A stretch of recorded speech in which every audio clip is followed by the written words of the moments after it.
Bienvenue dans cette vidéo sur Cérès, l'astéroïde du nom de la déesse grecque des moissons, de l'agriculture et de la fécondité. Elle est la croissance personnifiée. On dit qu'elle est la sève sortie de la terre qui s'élève et gonfle les jeunes pousses. Elle fait mûrir le blé et jaunir les moissons. Elle est souvent représentée entièrement vêtue avec une faucille, des épis de blé, une torche. Elle est symbole de la terre qui dérobe aux yeux sa force fécondante et ne laisse voir que ses productions, mais pas son labeur. Autrement dit, travaillant dans l'ombre à nourrir et à cultiver, elle ne montre que le fruit de ses récoltes. Proche de l'archétype de la Vierge, elle incarne la pudeur, la sobriété, le service et la fonction de mère nourricière. Elle célèbre donc et incarne la force de vie, la terre-mère qui materne et qui produit, prend soin et nourrit. Devenue Déméter chez les Romains, son pendant obscur n'est autre que sa propre fille Perséphone, enlevée brutalement par Pluton qui voulait en faire sa reine du royaume de ses morts. Perséphone qui, par une dérogation spéciale attribuée par Jupiter son père, pour apaiser l'inconsolable peine, chagrin de Déméter d'avoir perdu sa fille, elle fut destinée à rejoindre 6 mois par an sa daronne durant le printemps et l'été et à gouverner le royaume des ombres, avec Pluton, durant l'autre restant de l'année, l'automne et l'hiver. Ce mythe, célébrant ici en mode macroscopique la notion de cycle, de saison, de transformation, de régénérescence, d'éternité et de réincarnation, Perséphone, dans le royaume du recyclage silencieux de l'automne puis de l'hiver, revient nourrir et enrichir sa mère. Sur Terre au printemps pour un nouveau cycle, à chaque fois renouvelé, amélioré, pour une récolte encore plus abondante. Il n'y a pas de stagnation. Déméter et Perséphone, en mode microscopique, miment le processus biologique du renouvellement des cellules, la division-réplication. Déméter, cellule mère, et Perséphone, cellule fille. Elles sont de même souche, mais distinctes l'une de l'autre. Un enfant est issu de nous, il possède une partie de notre patrimoine génétique, mais il n'est pas nous. Il est une graine qui doit devenir fruit, il doit nous quitter pour se reproduire à son tour, comme les cellules ou les idées qui doivent se renouveler. Il est amené à se mélanger à d'autres pour régner sur son propre royaume. Toute tentative de rétention de l'idée ou de l'enfant graine est égoïste, vaine et destructrice, puisqu'il n'appartient qu'à lui-même ou à la terre-mère, il transporte la moitié de notre bagage qu'il a récupéré dans l'état où nous l'avons laissé et qu'il doit traiter à son tour pour l'améliorer. Et hop, je reviens à mes moutons par un coup de baguette pas magique. Cérès va venir donc combler les besoins fondamentaux que l'on a pour pouvoir croître. C'est pourquoi il est important de comprendre son essence pour aller vers les bonnes personnes ou les bonnes activités. Ceux qui nous nourrissent vraiment, nous renouvellent, rechargent nos batteries singulières.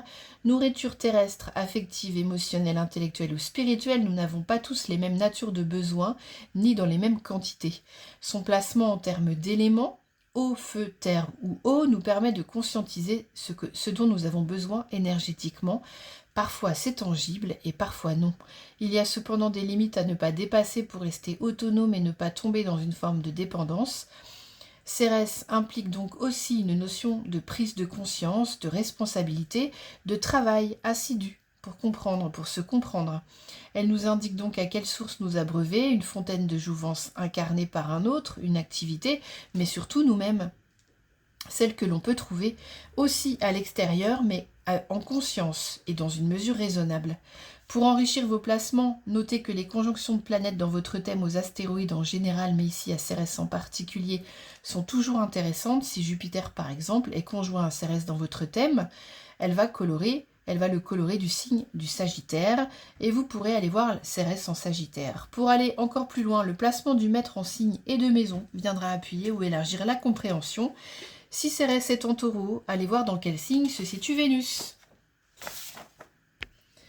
Si Cérès dans votre thème est en Bélier ou en maison 1, vous avez besoin de feu et d'action. Vous avez besoin de nourrir votre identité d'aventure, de ressentir des émotions intenses, de vous enrichir sans cesse d'idées nouvelles. C'est même comme ça que vous vous définissez. Vous vous sentez vivant et rempli en étant dans l'action parmi les autres. Vous initiez la nouveauté avec panache. Vous fonctionnez par impulsion, vous avez besoin d'être entouré de personnages proactifs, dynamiques, novateurs, sinon vous vous éteignez. Votre courage instinctif et votre détermination sont un exemple pour les autres. C'est le défi, la compétition, le dépassement de vous-même qui vous motive et qui vous régénère.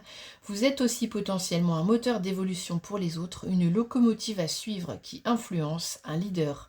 Sans projet, sans challenge, vous vous dévitalisez. Évidemment, gare aux excès du bélier. Laissez tomber en croyant avoir tout gagné, tout compris. Manquez d'empathie, l'impatience, l'impulsivité, l'orgueil, l'agressivité et le manque de remise en question. Si Cérès, dans votre thème est en taureau ou en maison 2, vous avez besoin de la terre-mère, vous avez besoin de nourriture terrestre concrète et tangible, vous êtes gourmand, de délicate Essen, vous avez besoin de vous sentir en sécurité affective ou financière, de vous sentir entouré de gens loyaux, généreux et fidèles comme vous l'êtes.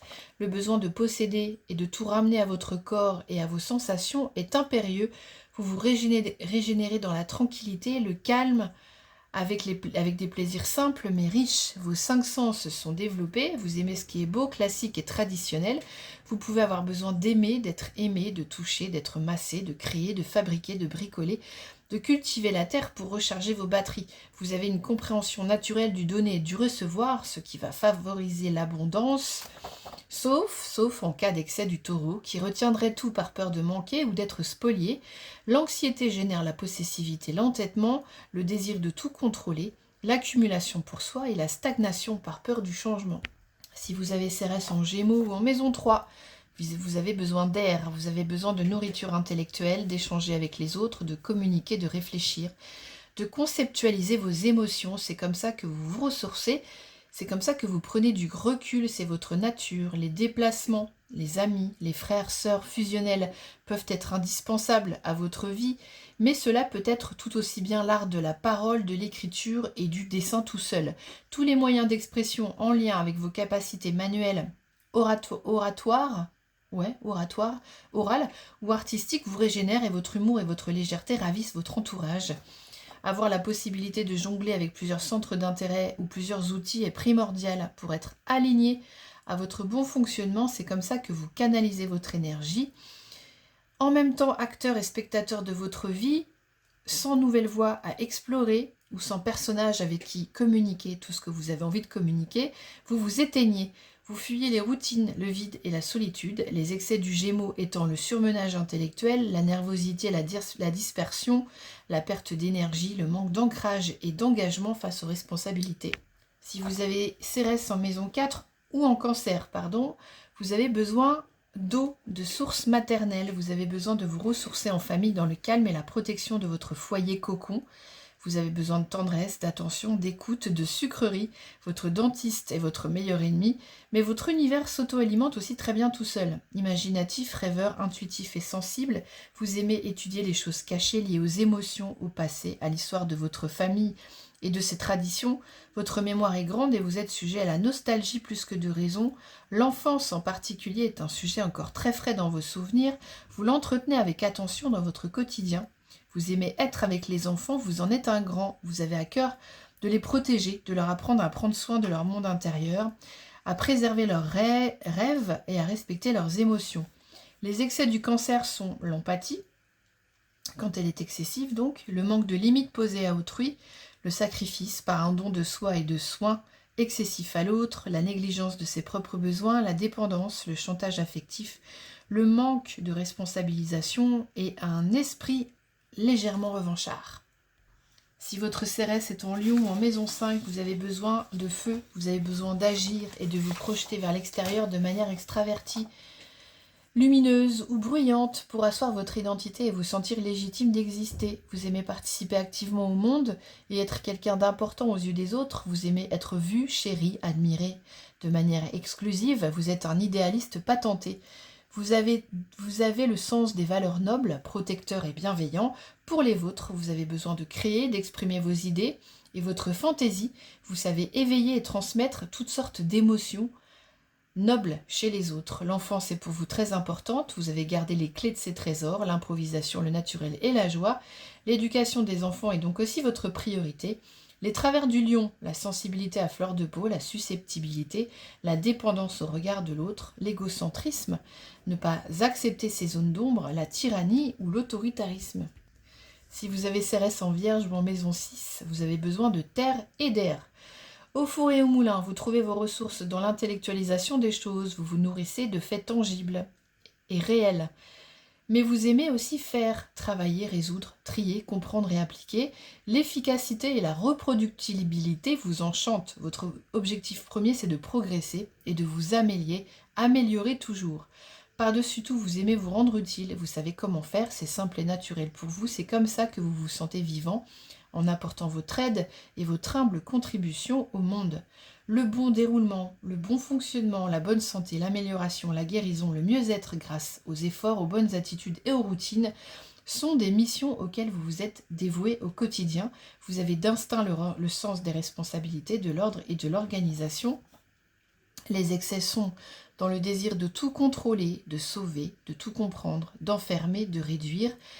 Phobie, surperfectionnisme, anxiété, peur de soi, des autres et de ses propres débordements émotionnels, tendance au sacrifice. Avec Cérès en balance ou en maison 7, vous avez besoin d'air, de sociabilité. Votre source de bien-être est dans la beauté ou l'équilibre que vous pouvez trouver dans l'art de communiquer, les apparences soignées, dans votre intérieur ou dans la relation à l'autre, vous vous régénérez au contact de l'altérité qui vous nourrit et vous ouvre à toujours plus de richesse et de compréhension subtile du monde ou de vous-même. Vous avez besoin de communiquer, d'échanger, de partager. Vous avez le sens du relationnel. Vous savez doser et trouver la bonne longueur d'onde pour entretenir un lien. C'est la notion de justice qui vous motive et vous fait avancer. Vous avez l'art aussi de mettre les autres en relation, de les épauler ou de les défendre. Votre carnet d'adresses est un atout dans votre vie en général et pour les autres.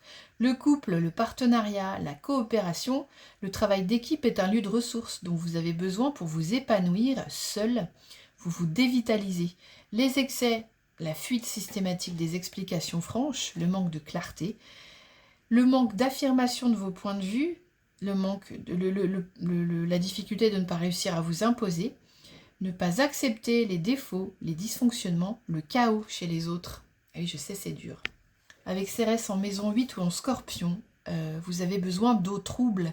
Votre source de bien-être est paradoxale. Vous avez besoin de savoir, de connaître la vérité, même quand elle est désagréable, pour pouvoir vous sécuriser au maximum. Vous avez besoin de vous renseigner sur l'ésotérisme, la psychologie, la mort ou la sexualité. Tous les sujets de fond en comble seront étudiés ou disséqués. Vous détestez la superficialité, les compromis vaseux, vous vous attaquez direct au sujet tabou pour avoir l'impression d'avancer. La vie pour vous est source d'inquiétude, de danger et de mystère, mais c'est votre fonds de commerce. Vous avez à cœur de résoudre tout et totalement. C'est une mission évidente de transformation, de purification de vous-même et du monde qui vous entoure, ce qui ne plaira pas à votre entourage, évidemment ceux qui ne désirent pas tant que ça que les choses changent. Nourri au mystère, vous enquêtez à la perfection et débusquez les mensonges ou malversations à l'œil nu, les excès, la méfiance, l'intrusion, le désir de prendre le pouvoir sur l'autre, la manipulation inconsciente et surtout ne pas aller au bout du processus de transformation et rester dans la fascination morbide. Avec Cérès en Sagittaire ou en maison 9, vous avez besoin de feu et de joie. Soyez maître ou élève en alternance. Votre source de bien-être est dans le voyage à l'étranger, les études poussées, la philosophie, la religion ou la spiritualité. La prise de distance en général sur vous, votre vie, votre quotidien ou votre famille. C'est un bon placement de voyageur, de marcheur, de randonneur, dans cet aspect de besoin de décalage du quotidien utile pour pouvoir se ressourcer, pour se remettre les idées en place, pour s'aérer l'esprit. C'est un placement d'idéaliste et d'utopiste, comme le Sagittaire avec son corps mi-cheval, mi-homme. On galope, on tend son arc et toute son attention sur un monde meilleur, vers une grande amélioration. On a une vision lointaine et optimiste et on se nourrit de livres, de concepts, d'idées, d'ambitions, d'informations, de courants de pensée ou spirituels qui alimentent notre idéal comme une bouffée d'air pur. Regarder le ciel et être dans la nature peuvent même être salvateurs sur le moment. Ce désir de liberté et d'expansion qui crée une quête incessante et fatigante, on puisera dans toutes les formes de sagesse pour réussir à se guider soi-même puis les autres. Les excès de ce placement, c'est la déception après l'exaltation, la tristesse dans la limitation naturelle des choses, l'emphase, le snobisme, être trop directif ou intrusif, ostentatoire dans notre savoir ou dans notre statut. Avec Cérès en Capricorne en maison 10, on a un besoin de terre, voire même de montagne, ou d'air, même peut-être aussi d'air frais des montagnes. On se nourrit de faits concrets, de travail et d'espoir qui sont fondés sur une ambition à très longue portée. C'est pour ça qu'on dit que le Capricorne est pessimiste, mais c'est en réalité qu'il vise loin. Il doit attendre très longtemps sa réalisation finale, il y travaille patiemment et quotidiennement. Il a besoin d'avoir un idéal, des principes, des préceptes solides et structurés, probablement assez conformes à son héritage familial de départ. Il se sent bien dans la stabilité, la droiture, il aime être un pilier pour lui-même ou pour les autres, il a un sens inné des responsabilités, il tient à appliquer avec sérieux des règles afin de pouvoir accomplir son rôle social de patriarche, de patron, ou de matriarche aussi, de patron, de guide ou de personne importante. Il a besoin de calme, de temps, d'isolement pour viser des ambitions humanitaires ou personnelles qu'il tient à très haute estime. Les excès de ce placement sont l'ambition aveugle, le conformisme qui reproduit l'ancien, la rigidité, les blocages émotionnels, la solitude et prendre beaucoup trop de responsabilités sur son dos qui ne nous appartiennent pas. Avec Cérès en Verseau en maison 11, on a besoin d'air, mais de l'air un soir d'orage. On a besoin de se sentir libre, indépendant, de se détacher du conformisme ambiant et du goût commun pour se trouver soi dans ses particularités. On aime débattre et réfléchir sur des sujets sociaux, éthiques, politiques ou idéologiques. On a des goûts et des centres d'intérêt originaux, scientifiques, visionnaires. On est ouvert à l'inconnu et à ce que l'on ne comprend pas. Autrui, les causes humanitaires, les amis ou les réseaux nous intéressent et nous nourrissent. On aime s'engager fortement pour des idées, se sentir faire partie d'un tout, être utile à la communauté. On est humaniste, engagé, voire révolté, électrique, nerveux. On est en quête d'un avenir meilleur et de progrès en termes d'égalité et de justice sociale. On est très cérébral et on a des capacités à voir les choses sous un autre angle, à renverser les clichés, à réinventer la réalité. Les excès. Être trop rationnel et cérébral, croire avoir tout compris pour les autres, aller trop vite. Le complotisme, la rigidité, le détachement émotionnel excessif, l'impulsivité, la solitude, un fort sentiment de rejet et le manque d'estime de soi. Avec Cérès en Poisson, en maison 12, on a besoin d'eau de mer. On aime les vastes champs d'expérience, se sentir libre et en amour avec tout, dans une forme de communion totale avec soi, avec les autres, avec le monde. On est en quête de solutions pour un monde meilleur, pour une paix universelle. On peut donc nous qualifier d'utopistes, de rêveurs invertébrés, d'hurluberlus-perchés ou de Miss Univers. On aime l'eau, la mer, la poésie, la musique, tout ce qui n'a pas de frontières. La méditation est une alternative prolifique pour capter toutes nos intuitions et nos inspirations. Notre sensibilité est forte, on a besoin de côtoyer des personnes avec des univers aussi imaginatifs, sensibles et profonds que le nôtre, pour nous sentir en accord, en sécurité, se sentir compris, en adéquation avec les autres, parce qu'on aime fusionner, on aime se diluer, on fait de la télépathie. Les excès, évidemment, de ce placement, c'est l'identité floue qui a du mal à s'affirmer, la confusion, la gentillesse excessive sans discernement, la peur de l'abandon, l'humiliation, l'abus de pouvoir. Voilà, j'ai fini avec Cérès et je vous remercie de votre écoute. Merci de me laisser un like, un commentaire ou de vous abonner si vous aimez mes vidéos. Et je vous dis à bientôt. C'était Claire d'Astro Cheveux.